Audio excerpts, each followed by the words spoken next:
Welcome back to Deep Thoughts, ladies and gentlemen. Just like most of the shows I do, I just have this general feeling of a subject matter we got to discuss, and then I discuss it. I'm not sure how organized this one's going to be, but this is about mass media. Mass media. When you really take a step back from mass media, it's got to be the most god-awful thing you could possibly conceive of, let alone engage in, but it's never taught to us like that, so we fall right into it. I fell right into it as a kid. Of course, why not? Now, mass media is unfortunately just referred to primarily as the news. But mass media is everything. It is everything that comes through a massive artery of television and radio and any artery of information that comes from a major corporation down to you. And so it's all in the same camp. Now, luckily, very few television shows that are fictional are really trying to carry immediate agendas to react to, right? That's what the news is for. So what we're going to do in this episode is just break down essentially what you're going to be exposed to, the velocity of which these various outlets within mass media are meant to manipulate your mind, and then to make sure that if possible, you never watch the news again, except to decipher the agenda. Kyle and I do not sit around watching the news. We don't sit around watching television. Ever. All right? This guy could get an Emmy, I see his third Emmy for special effects, and never watch it on television. Because then you have to watch the commercials and all the other crap around it, right? But we do, from time to time, when a big thing is coming out, like last night, a bunch of people are murdered. That's all I'm going to say. Keep this generic. Of course, the mass media is on top of your trauma journalism, on top of your trauma programming. You're in shock because this horrific thing happened, and they're telling you why it happened. There have been a lot of people that defected out of intelligence agencies, and the good ones will say a few things after they get out. And they know they're going to be identified no matter what, but they say it anyway, because they know that what they were involved in was pure evil, meaning it benefited man to no degree. There was no long-term agenda to benefit man. It was strictly to benefit the few of their masters who are heads down, left brain, obedient people who probably were born fine and meant well, but eventually just kept following the compartment in front of them. But they tell you, never watch television, never go to the movies, never ingest anything that is constructed for you by a major corporation. I think that's pretty good advice. And I would say the caveat is, until you've learned how to decipher it, that's what you have to know how to do. But that's a gigantic PhD course. But let's break it down at the most fundamental level. Mass media, or media in general, right? Mass just simply says the big corporation versions of it all. You wake up in the morning, and if you're like most people, you're staring at some sort of ceiling. You're staring at the possessions in your room. Now, it used to be you had to get up in order to find out what happened. You had to turn on the television to see what happened. Maybe you had a radio clock or something that would wake you up. Now, today, you get it straight from your mobile phone. So some of you wake up and you grab your phone and you check your emails, you check your text messages. Sort of like Christmas morning every time you check your phone, right? Because a bunch of crap came in, literally. But once you get that all settled down, you go into what happened while I was asleep. What's happening today? I'm an adrenaline junkie. I'm a dopamine junkie. How do I get this stuff to flow into my veins? And today, what they have figured out is they just bring you drama. They bring you drama.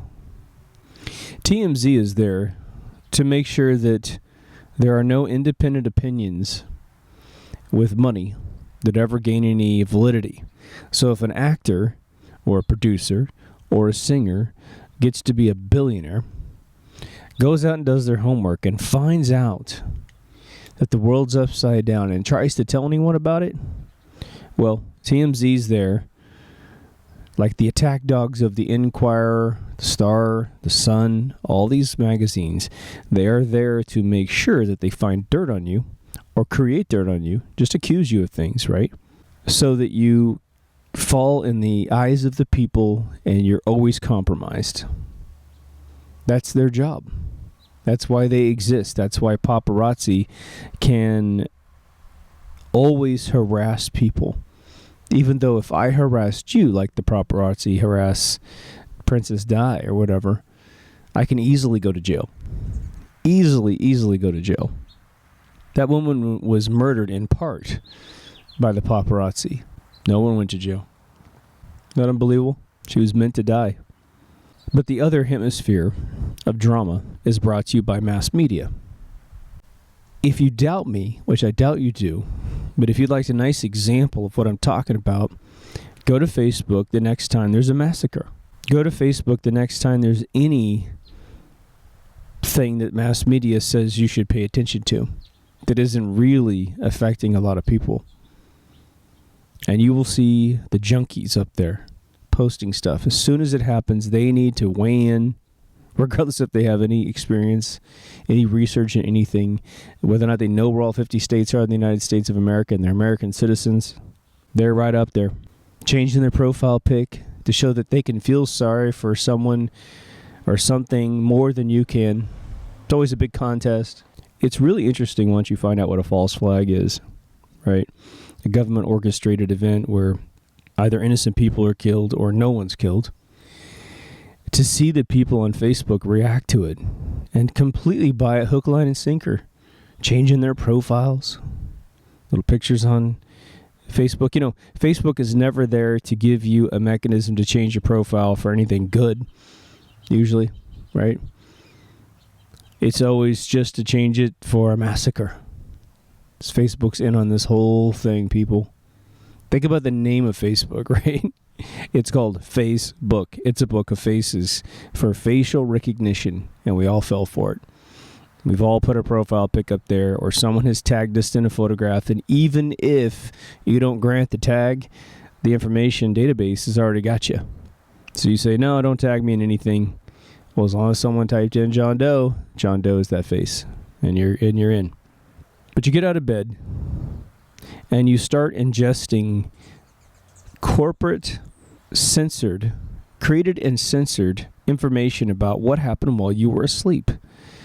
And there's 365 days out of the year, and depending how old you are and how much you've been paying attention to this, or trying to pay attention to what happened in the world, you've got 365 times all the years you've been paying attention. And if you really pay attention, you're going to grab a bunch of stuff all day long from multiple channels, multiple sources. It's sort of like reading a corrupt Bible every single time you read any of this stuff. Because they try to tell you the past, the present, and the future. And all this mass media. It's like a bad Charles Dickens novel that just won't end. But now, how did man do this before? Like I love to say, if you go back 150 years, you have maybe a newspaper that would let anyone know what happened. Maybe some word of mouth.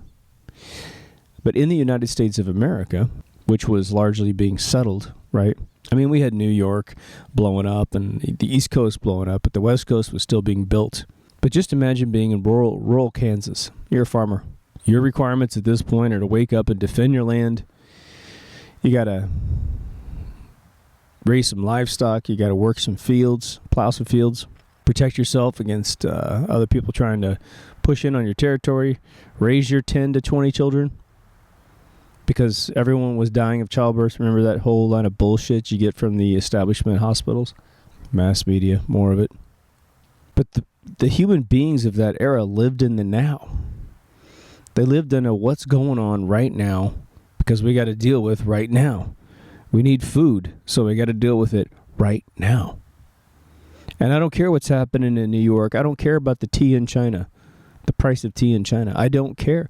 I've got to live in what I can see. And somehow this has become boring. Yet when you go up to a human being and you really get into whether or not they're happy or they're sad, whether or not they feel successful or unsuccessful, if you get anything back other than 2 thumbs up, it's typically because they are not focusing on their life. You go to that person's Facebook feed and you will see them absolutely ODing on anything but their life because they're looking for a distraction, because perhaps they can't find what they're doing, how to do their own life. They usurp causes, right? Remember, love is purpose, purpose is love, right? So they usurp a cause so they can feel some sort of purpose / love in this world. I mean, think about someone who changes their profile pic after a fake massacre. They go to bed that night and they think to themselves, well, I really got something done today. I'm showing the world how tolerant I am of this fake faux thing that happened. Mass media has two things that functionally happen with the headline stories. A headline story is 99.9% of the time something straight out of the government directly to your eyes. And all of these folks these corporations, I should say, that grab that information and sell it, they do it because if they don't, they lose their privileges with those organizations, those top military / government organizations. If they want the front row seat during the White House briefing, which again, no one should care. Until we get a president in there like JFK, no one should ever care what these institutions are saying. You should just boycott them, turn your back, walk away from earsight, earshot, I should say. They get the privilege, of military embedding. First bit of military information. And so they carry these stories straight to the front page. That's the first reason. They remain in the privileged circle. Now, what you got to know is all the CEOs of these major corporations that do this kind of stuff usually attend the Bilderberg meeting as well. Again, being on the privileged inside of what's about to happen throughout the year so they can prepare all the sub-editors to make sure that the tiny, reporters, because there are no more journalists, right? So that when the feeds come in from AP Reuters, which are the exact same organization owned by the same exact family, they're ready. And it's spun properly, right? Now, it should go without saying that when you create drama online, you sell advertising, right? You will get people. If they feel like they're Democratic, they go to CNN. If they feel like they're Republican, they go to Fox. The people who go to CNN hate the people who go to Fox. Same the other way, right? Fox people hate CNN people. Today is probably the best day in 2016 to realize that they are the same organization. And I don't mean that literally. But you have Fox against Donald Trump. You have CNN against Donald Trump. Now, again, if you ask a CNN person who they support and who they don't support, they're going to say, oh my gosh, Fox is total Trump supporter, But they're not. This time around, they're not. They sure supported Romney when he ran, when he stopped running in May of his campaign year. But I want to make this more about how do we get reality? How do you figure out what's going on? And then, before we actually get to the end of that question, what do you really need to know, friend? What part of your reality do you really need? Do you need to know that someone was shot in a different state? Do you really need to know if someone's crazy and did something nuts in a different state? Does it really affect you? Now, if Genghis Khan were resurrected and he had a huge army going across the world, raping and pillaging everybody, right? Then maybe we need to know that. But unless something is going to happen in your backyard or is happening in your backyard and actually has a likelihood of spilling over into your neighborhood, do you really need to know that information? Let's say you live 10 miles outside of a major city in your area, and something horrific is going on in your major city. A riot of some sort of protest that goes bad, a nightclub that gets shot up. Well, the immediate thing is, do you need to know about it 10 plus miles away from that major city? Now, technically speaking, in terms of your safety, we would just have to study what's going on in the city to realize whether or not it's going to spread. Is it a spready kind of thing that will spread out of the entire radius of the city's interior and get to your town? Well, then people need to know. Now, The low-hanging fruit is that within 10 miles, we all work at locations more than 10 miles away. And so you could have loved ones that are in jeopardy, and that would be where you would need to know. But now let's just take Los Angeles. Los Angeles is very interesting because, we have, I believe, around 40 million people that live in Tokyo proper. It's unbelievable how massively dense that town is. It is one of the biggest cities in the world, right? In Los Angeles, we have a Los Angeles County, and then we have all the counties that wrap around Los Angeles. And when you're here, you don't feel those counties. You might recognize a sign that goes by, but it's all one big lump. We're probably, I haven't counted it for 20 years, but we're probably around 25, 30 million right here, right? So 25 to 30 million souls. I would use Tokyo, but I just don't know it that well. At any one point in time in Los Angeles, a crime is going on that's pretty damn horrific. Someone's murdering their spouse. Someone is in a gang fight. Someone is having a brawl at some nightclub. And people are dying. Guns are coming out. Knives are coming out. Whatever. Every method of death is happening in Los Angeles at any one split second in time. But now, do we want 25 to 30 million people completely aware of what happened and terrified, reacting to that? Obviously not. And every single day that it happens, we do not call every single person.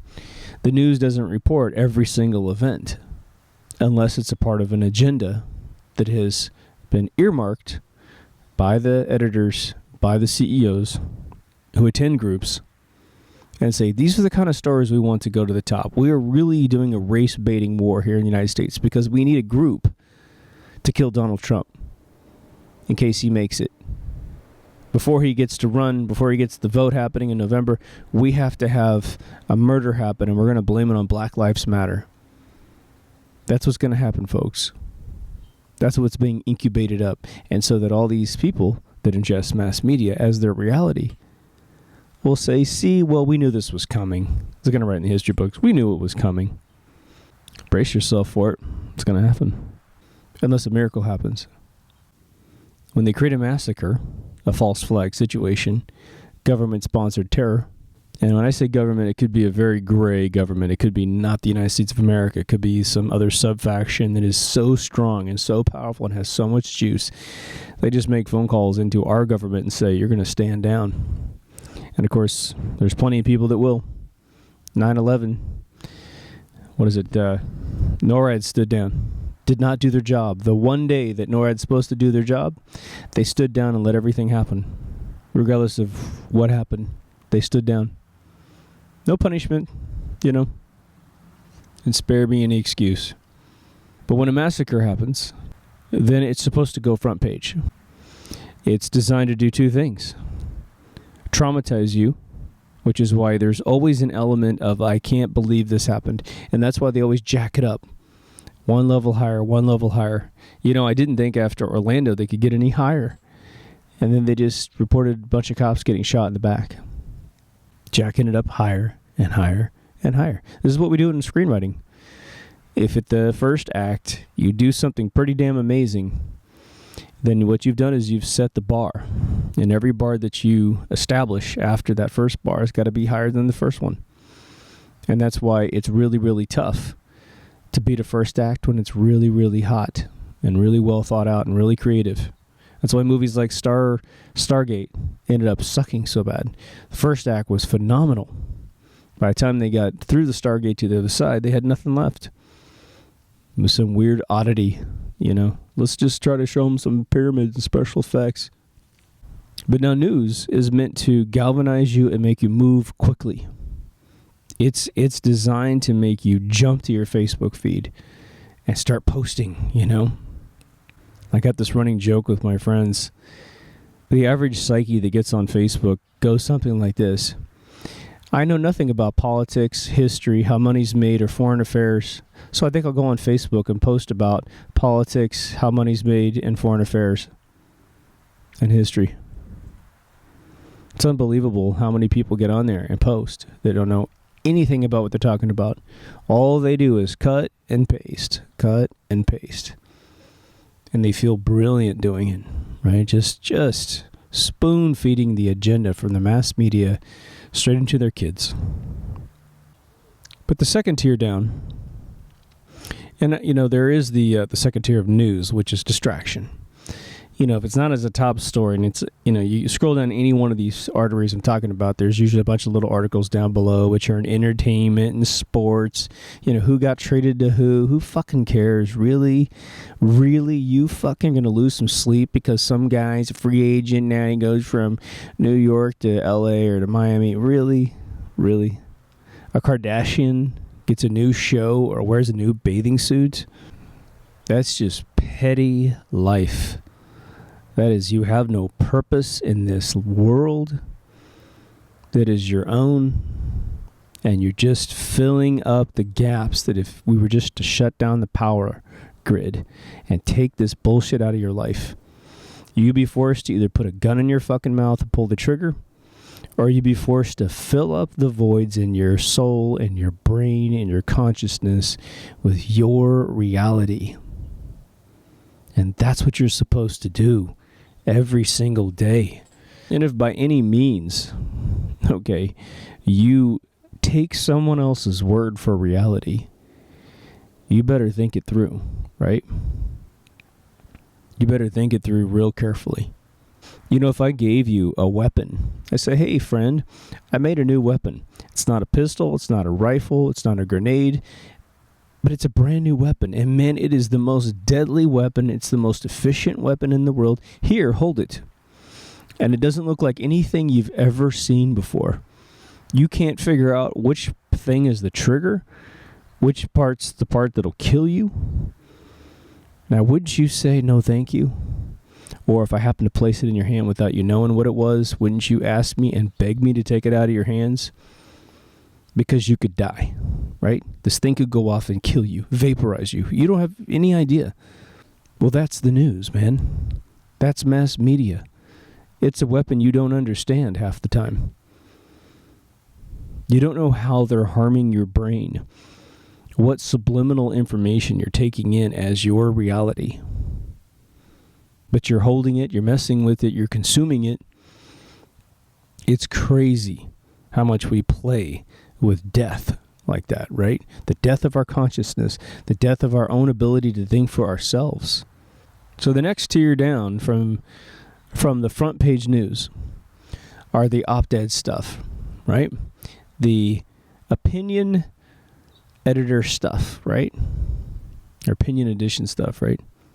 A Bill O'Reilly, an Al Franken piece. When these individuals get into your brain, oh Lord, it's like you're driving down the highway and you hear a thump on the top of your car. And you're like, what the hell is that? And you look over to your passenger side, you look over to your driver's side, and there's Bill O'Reilly tapping on the window, and you're going 60 miles an hour, and he's like, roll down the window. It's Sean Hannity, whoever, right? And you let them crawl into your car while you're going 60 miles an hour, and they're pushing you out of the driver's seat. And then they take the steering wheel, they take the gas, they take the brakes, and immediately they pull off the beaten path, and now they're not going 60 miles an hour, they're going 120 miles an hour. And they're like saying, no, this is for your own good. You are unable to drive your own car, which is your consciousness. Allow me to do that for you. Allow me to take you at breakneck speeds towards this agenda that I'm getting a kickback for. Or he's getting paid to drive your car for you. And they specifically always gear you right towards an agenda, right? Now, in this show, for instance, I'm trying to get you to take the circuit in your brain and reattach it to yourself. I want you to go in a feedback loop with your own consciousness, with your own being. I'm trying to wake you up to patterns that will give you more control over you. Don't let go of the steering wheel. Hang on to it. Use your God-given abilities to discern information so that you don't lose control. It's very important, right? But opinion pieces are where people get off and get all the sound bites. But how does the format go? The format goes with even the headline news, a little bit of truth, something you can confirm, and then a bunch of bullshit that seems logical, that seems plausible. And then you run off convinced of something. You run off convinced of something, having not seen it with your own eyes, having not heard it with your own ears. But then we have video that tries to help validate some of this stuff. And then you have alternate media that breaks down those videos and proves to you, it's not quite what you thought it was. Crisis actors have been caught left and right, being in mass media articles, being in mass media interviews. Police officers that show up at 2 or 3 different massacres. There's a one woman who cries on a cell phone. She must have, I think she's up to about 5 massacres now. And she has the same exact thing. She cries on a telephone. She's at all these different locations. She's gained a little bit of weight since her last one, because it's so orchestrated and it's the same exact pose. She has her one thing. Get the cell phone, cry girl. Unfortunately, that girl will most likely end up in a grave in the next 5 years because she's simply been identified too much in the mass media, too much in the alternate media, and if she ever just goes to dinner at a steakhouse and someone recognizes her, well, she'd have to be crying on her phone for anyone to recognize her for real. She's a liability. But these idiot kids think that they can get involved with this kind of stuff and not be cleared out in the end, right? Like the Romanian hacker supposedly got all of Hillary's emails. The guy's murdered within 12 hours of her getting declared by the FBI here in the United States. It's unbelievable, right? So let's go to the next tier, probably like the 3rd tier down. So we got headline news, you got your op-ed stuff with all your opinion pieces which engage a certain mentality, right? If you're pro-Democrat, they're going to have to put a person in there that's going to make you pro-Democrat. And they're going to take you down these agendas and make sure that you understand that there's a divide in this country and it's because of those goddamn Republicans. And if you're Republican, you're going to hate those liberals. You're going to use memes on the internet, liberals this and liberals that. And by the way, you're not allowed to walk into a room and just say you're constitutionalist. You're not allowed to walk in the room and say you're dead center, at least to a right or left wing person. But the next one down is regular old television. And it's really every single artery of regular television. From your paid pay-per-view channels, to your pay-to-rent channels, to normal old television that you can get in HD with an antenna on top of your house. I do not believe that there is a single show on television that gets to be on television that doesn't have an agenda embedded inside. Now, sometimes, like Tron Uprising, you get in a great agenda of sort of the rollerball individual can beat the system, but then it gets canceled because that's exactly what it did. It kept incubating up this theme that you can fight back, which is why it had to be yanked off the air. Even when the head of Disney Television said, I will pay for it personally with my slush fund. But let's look at what themes go in these shows, right? Well, I don't think it's any mystery to anyone that who watches this show that depopulation is a huge agenda. And you can do it a couple different ways, right? You could make energy cost a lot of money under climate change, make sure everyone has to use carbon credits to exist on this planet. That's one way. You could popularize vegetarianism in a country that is over 90% GMO in the vegetable and fruit area.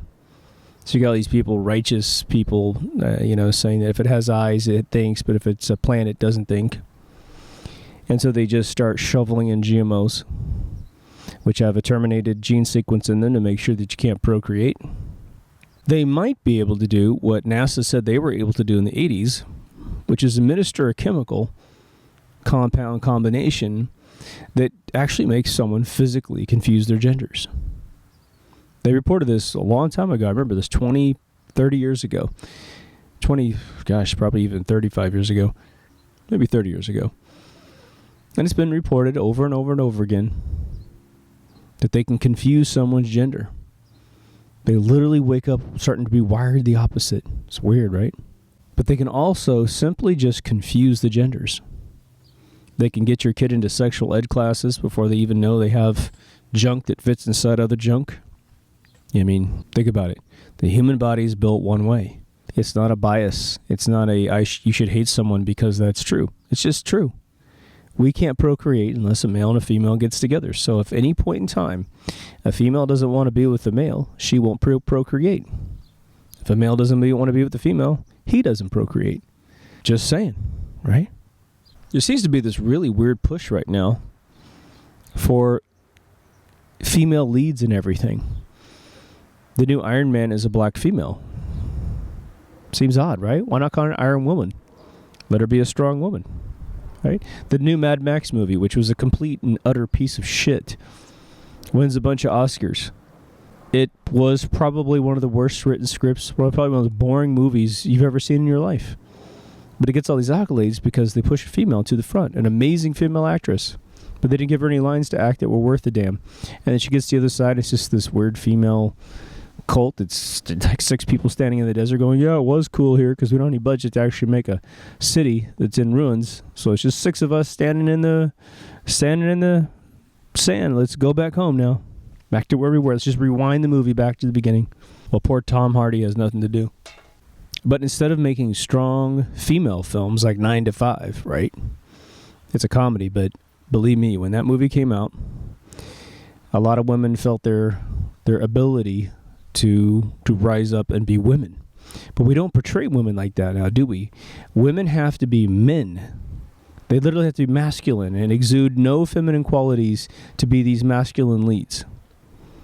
You think Iron Woman is going to have kids? Or Iron Man, the black woman, is going to have kids and a family? Probably not. It's probably going to be like a swinger like Stark. So that's one gigantic set of themes. The other one is to give you an illusion of how the world really works. One of my, I've talked about it several times on the show, but since we're here, we're going to go back into it again, which is House of Cards. House of Cards was based off a book written in 1982 from a guy that worked in the British Parliament. As I read this story, I think he spent over 20 years in British Parliament, really figured out how things worked, wrote a book in 82. It was picked up in the late 80s at the BBC and turned into a series called House of Cards. And the lead character's name was Francis Urquhart. Now it's Frank Underwood, whose proper name is Francis, right? But we've had tons of White House shows on TV. Tons of them, and tons of movies. It's all to give you the illusion of how the White House works. It's to prop up the notion that there's a president that actually makes decisions. That never happens. Not since JFK. If anything, through LBJ's era, they piped ideas or piped his decisions to him, and he simply told someone what someone else told him to do. That's probably happened for quite a few presidents, to be honest. But think about it. How many people have you argued with about how the world works? They don't know anything about bankers running the world. Yet every time your family runs into issues, it's usually a money issue. Always a money issue. You ask them how money's made, they have no idea. You say fiat currency, and they look at you like, what are you talking about? What the hell's that? You say petrodollar, and they're like, what are you talking about? Dollars are made out of paper, man. It's all due to mass media. But why do we like mass media? Why do we like all this stuff? Why do we continue going back? Well, there's a couple things. It's discerning to wake up in the world and think that you don't know how the world works. That's just a functional thing, right? And so mass media claims to tell you how the world works. But like we say on this show or other show, learn the rules that rule you. If you think you've learned the rules that rule you, you tend to sleep a little better at night. The most common thing I get from my closest friends, especially females, is how do you sleep at night knowing all the stuff that you know? Now, on one level, they're telling me a couple things.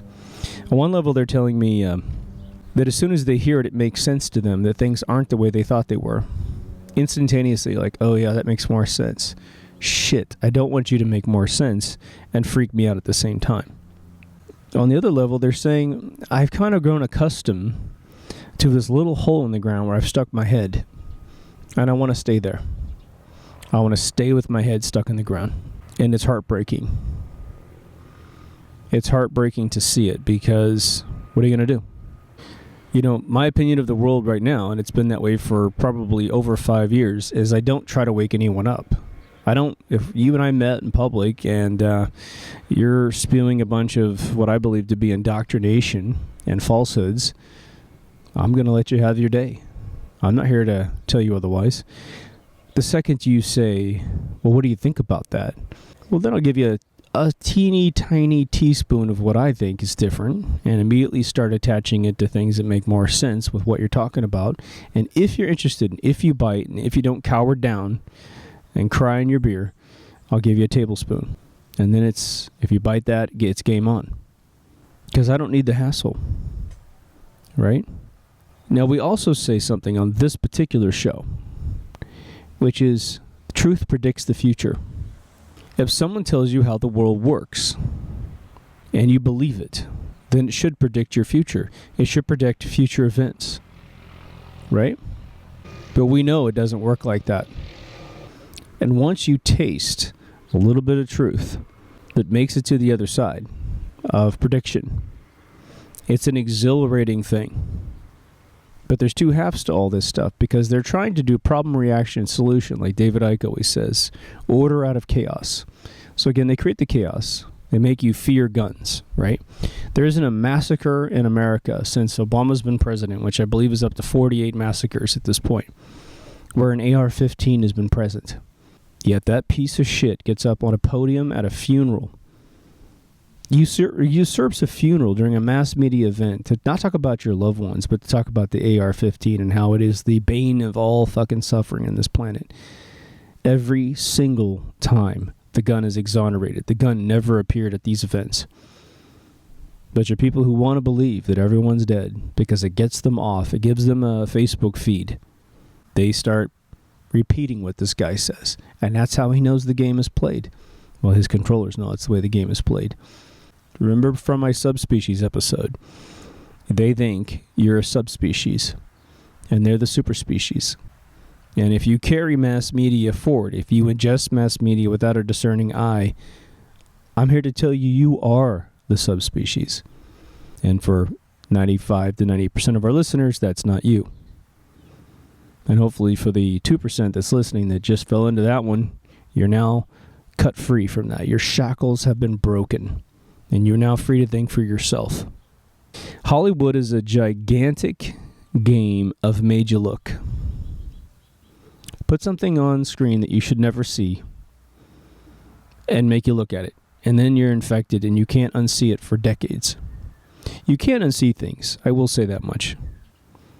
But for the most part, you're pretty damaged once you see it. Your kids are very damaged when they see it. Right? What if it takes 10 to 20 years to unsee something horrific?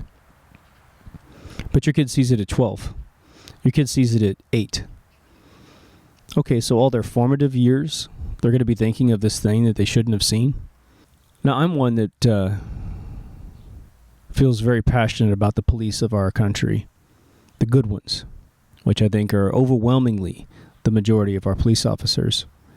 As I've said several times on the show, they don't have a single holiday in the United States of America where anyone celebrates them, but we have 2 military ones, 3 if you count 4th of July, where everyone who's ever been in the military for a split second gets to come out and stand next to guys that have been in the shit, right? Some guy could go in and get damn near dishonorably discharged, but he gets to put his jacket on, his medals on, or whatever medal for however many 6 months he's been in the force or in the military, and he gets to stand next to giants. But a police officer is going to war every single day, and they're outnumbered.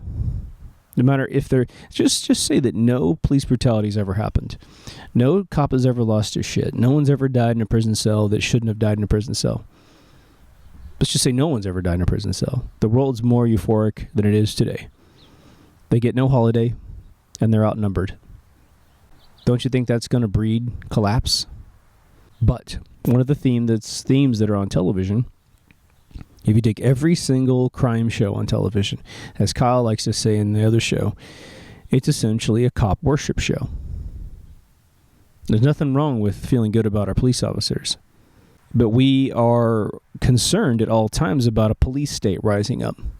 When the police come, let's just say, in a theoretical model, I don't think this will ever really occur in mass, but I could be sorely mistaken.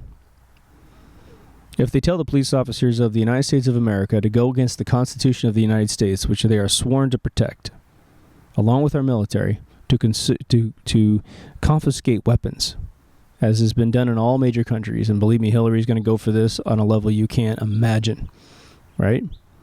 They want you to give them up willingly because you trust the paradigm that is stealing your freedoms.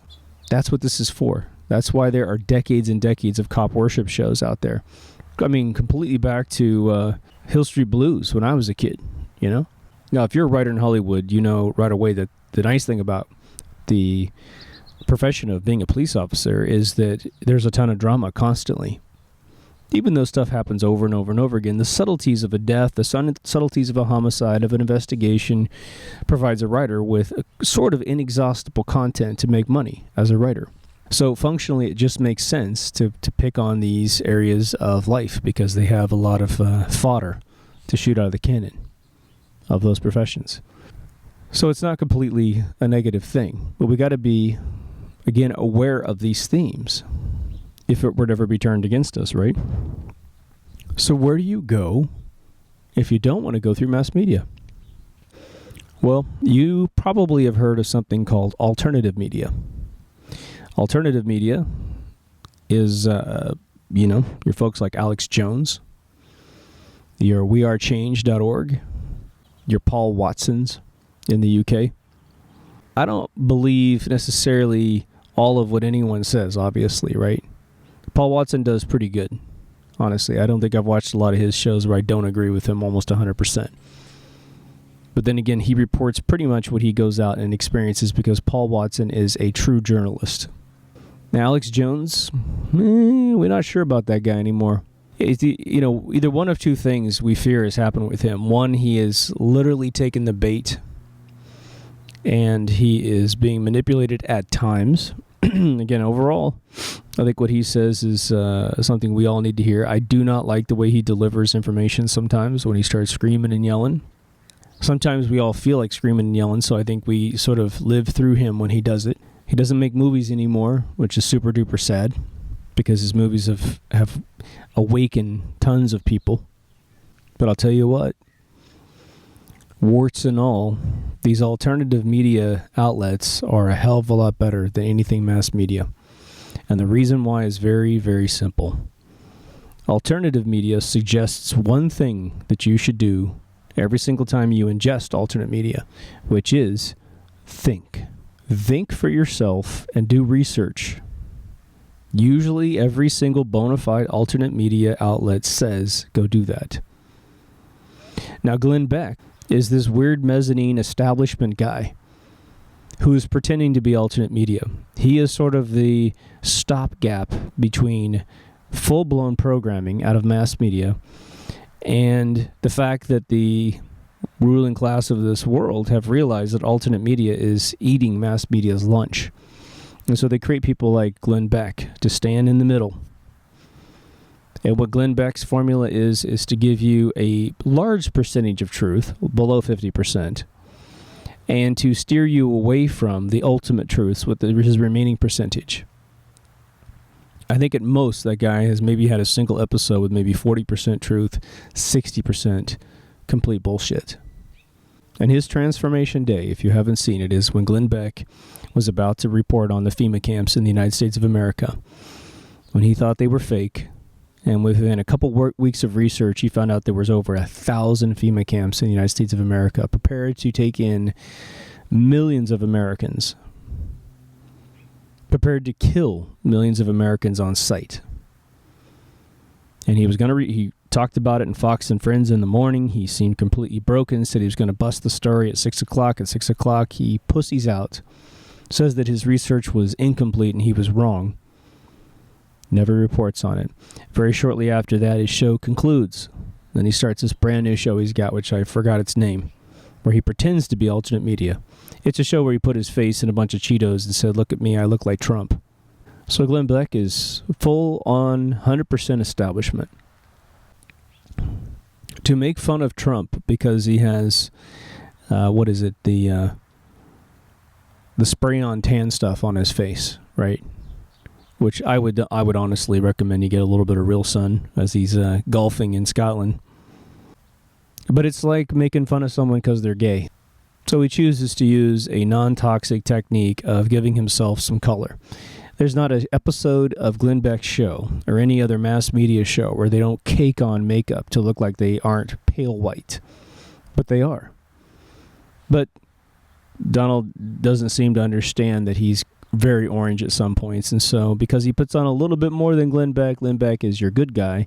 And Donald Trump, regardless of his logic and philosophy and success in this world, taking $1 million of his father's money and turning it into $10 billion, probably one of the most successful businessmen in world history. Because he's a little orange, according to Glenn Beck, you shouldn't listen to him. So this is sort of where we come to deep thoughts. If I were to position this show, I would say, I would use the altitude analogy, which is if you're on the ground, you're in the war of thoughts. You're in the war of concepts and themes and paradigms and dogma and indoctrination. If you're on the ground, it's almost as if you have a tennis ball machine pointed at your face. But instead of just one, you've got 3 or 4 different ones pointed at you at all times. You probably got your right, your left, and your alternate media all shooting you at the same time. And your job is to decide which one you're willing to take the hit from. Now, I've got a number of friends that don't look at any of this stuff. They don't look right, left, or alternate media. And what's interesting is they typically are more happy. And they know about their life. And they're fairly successful, if not very successful. But a lot of you understand that the world isn't behaving like it should. Meaning your prosperity and your chance to succeed has been heavily impacted by some invisible mechanisms. 50 years ago, you could have a job for 40 years. I got one friend of mine who's had the same job for 42 years. I dated a girl last year who's had the same job for nearly 30 years. It's amazing. Now, one of the guys is in his 60s, and he's going to retire beautifully, just like he should have, just like all of us should be able to do. You find a trade, you get really good at it, you get the job, you stay with a particular company that's not too big. Even if it is big, it treats you well, and you can retire in it, and you have a nice, beautiful pension. For the girl that I dated, I worry that as soon as the place that she works, which is a family-owned business, folds, and it will because the owners of the business are at least 10, 15 years older than she is. So this girl's going to be in her 50s when this occurs. Then what's going to happen? You're going to walk into a medical clinic and say, hey, I am better than all these young kids, and by the way, you got to pay me a lot of money because I have a lot of expenses because I'm older. It's not going to happen. Then what? A lot of you are just having problems finding jobs. You have skills. You know you've had skills because you've had jobs in the past, which we were very good at. Some young people have never had their first job to prove anything, but they know that they're completely qualified to be in those jobs. And it's that rudimentary financial problem that people like Donald Trump are trying to fix by 2 different means. One, get educated. Redo the education system in this country whereby the only thing that is considered credible in an educational institution, K through 12 and all the way through college, no matter how far you go, it's related to a trade skill that can be employed. There's real jobs just waiting for you, right? If you got a degree right now in robotics, for instance, there's a ton of jobs out there for you. Ton of jobs. If you get a job or get a degree in Chicano studies, good luck. Communications degree, good luck. Or you get a degree in psychology and you need a PhD to really sit down and take care of patients. Good luck. Costs what? 4 times as much to get a degree today as it did 20 years ago when I first came to California. So the system isn't working. Mass media is designed to make you believe pretty much that it's your fault. You're not paying attention enough. Or it's those oogie boogie guys from another country that's keeping you down. But let's conclude with one theme and one concept of control. We already talked about order out of chaos, right? There's a beautiful simplification of that analogy, and we're going to go off to the divide is where we're going to end this thing. But a guy named David Icke, who, again, we don't all endorse everything he believes, but he was able to distill problem, reaction, solution. That is the way the world is engineered, and your mass media, from television to news, is designed to create the chaos in your mind that something has gone horribly wrong. They tell you then what actually happened wrong. They tell you how to react, basically. And then they solve your sleepless nights with their solutions. Problem, reaction, solution. It's exactly how the world's been run for a very, very long time. Way before JFK's assassination. But what's going on right now, the number one theme in mass media that you need to be extremely aware of, and you need to resist it, is the divide and conquer. And it's going to be very difficult to resist. Right? If you use words like libtard, liberal, right-winger, racist, homophobe, then you're falling victim to their brainwashing. And yes, they're creating events that make it look like this stuff is prevalent in society. The truth of the matter is that people don't like everything in the world. People don't like you, even though they don't know you, because they have been indoctrinated by these sources. Well, what do? How do you solve that problem? Hopefully you realize that the solution is not to buy and do it yourself, right? If someone's not standing in front of you personally and saying, none shall pass, then you're probably living a pretty good life. And I think most of us live in that world. Unfortunately, there are hidden points of resistance due to simple tribalism. You know, racism exists, and I did a whole show on racism, but I think I didn't like the way it turned out. I'll do it again. But racism is simply a pattern of familiarity. You are definitely more, well, for most people, the NAACP woman is a little bit different, but you're typically very accustomed to your own look and feel. And when you see people that look different than you, and you hear them speak a different language, whether it be English under a different dialect, you see them have customs that you don't understand, that mystery is scary for some people, right? Racism does exist in this world. It does. Part of it's natural, unfortunately, and part of it is indoctrinated. People do things against you all the time from your own race. But you're often taught that the only ones you need to pay attention to are the ones that are done to you by other races. Now, there's some of you that experience this live, right? You have someone that just happens to have a different culture, different pigment level in their skin, and they do something that you don't like to you. And again, you're only told to pay attention to that one, not to pay attention to your own race. But there's a ton. The majority of the world is all about people you've never met in your life doing something to someone else, as portrayed by the mass media, against you. And so you rise up out of complete fictitious circumstances and you hate another race. Now, it would seem that we have thugs moving across the European Union, really doing things against people. You know, going into a country and saying death to you. And our religion is going to be the way this works, the Sharia law stuff, right? That's pretty real. But they are being indoctrinated themselves. Doesn't mean we don't do something about it. It just means that there's different levels of the whole thing, right? In America, they're playing the race baiting thing like crazy. They're playing the homophobe thing like crazy. I don't know of a single case in my life personally, and I come from the Midwest. In fact, I should say there's only one. There's only one instance that I've seen personally, and I know what occurs around there, but I don't know of a single major place where my friends who are homosexuals are unable to live a full homosexual life, be them male or female, because a bunch of straight people are interfering with their life and saying, you can't do this, you can't do that.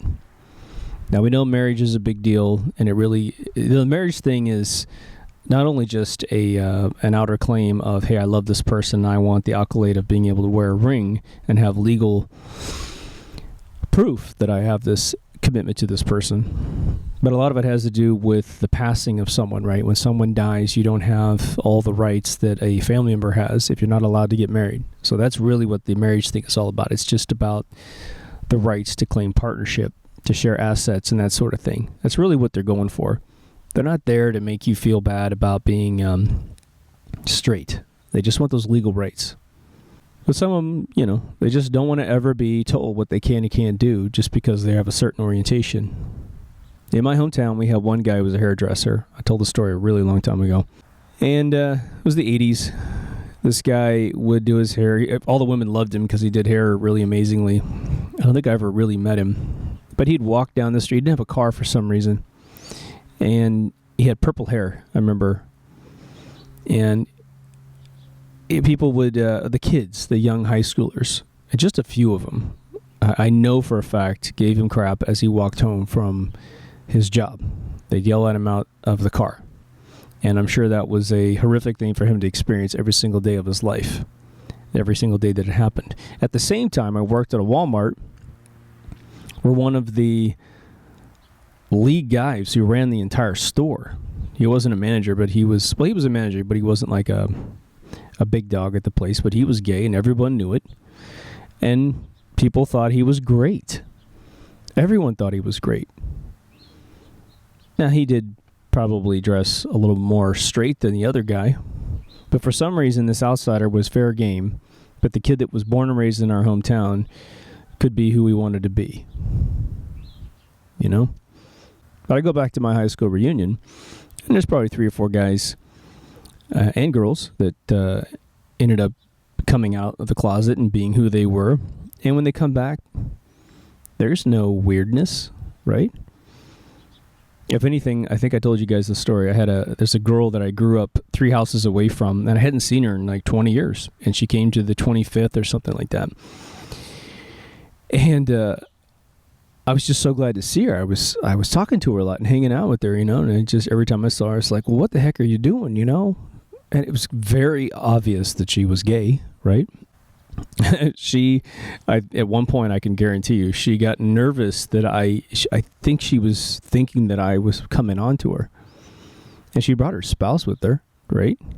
And so there was one point where she gave me this really funny look like, you know I'm gay, right? You know, and then she walked over to her spouse and really stood really close to her and put her arm around her and then looked back at me like, you see this, right? You can't talk to me because you're straight.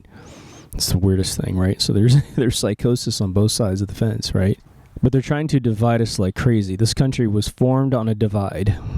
And now, you know, I think it was done intentionally because those who run the world, even the Masons that built this country, were like, okay, we're at the top of the pyramid. We decide what happens left or right. But we're going to have the people start in a divide of left and right.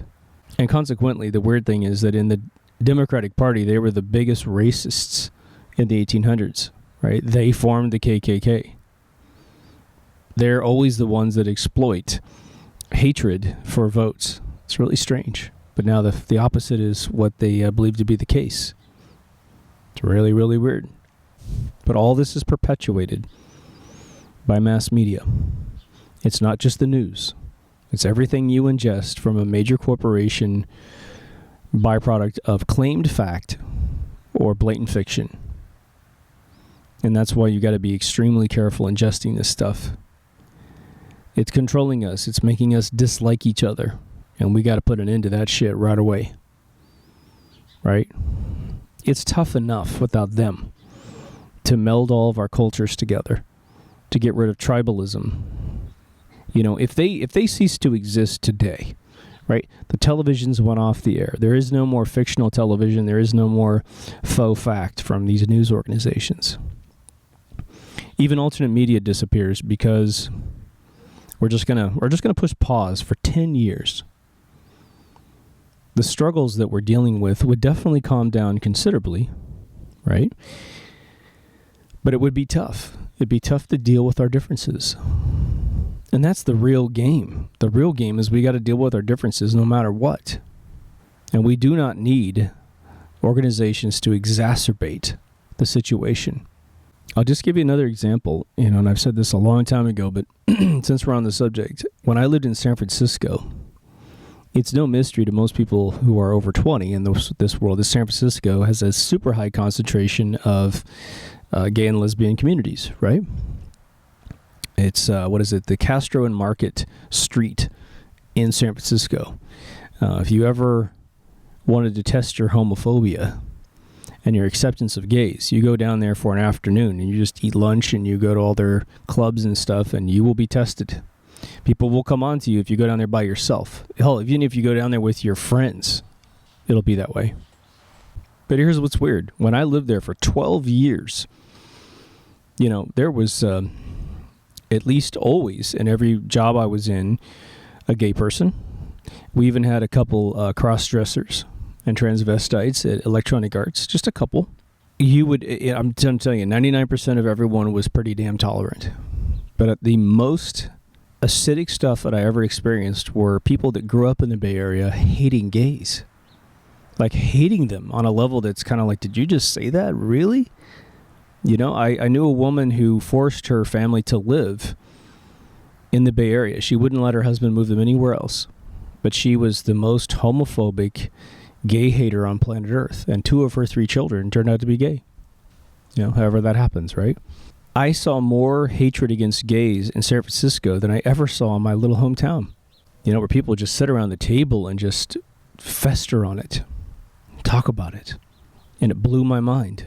So what I would love to say is that certain areas of the world will be more tolerant and develop tolerance within their communities. And then those communities will help educate other communities in just sort of a viral manner, right? But I don't think that that's necessarily true anymore. So I know that Hollywood is trying to do the thing of like, okay, we're going to expose you constantly to different concepts. We're going to mix up races like Star Trek. And so if you like Star Trek, you're going to constantly see every race on planet Earth. Pretty much. And subliminally, you will start tolerating what you don't normally tolerate in your own area. You'll be exposed to things, right? If you sat in my little hometown in Kansas and watched Star Trek, well, you'll see your first Asian person. You'll see your first Indian person. Not Native American, but Indian, right? There's not a lot of Arabs, I don't think, unless they're really crossbred in that series. But who knows what's going to happen next year when it starts back up in January. So there is some logic to that. I don't want to deny that.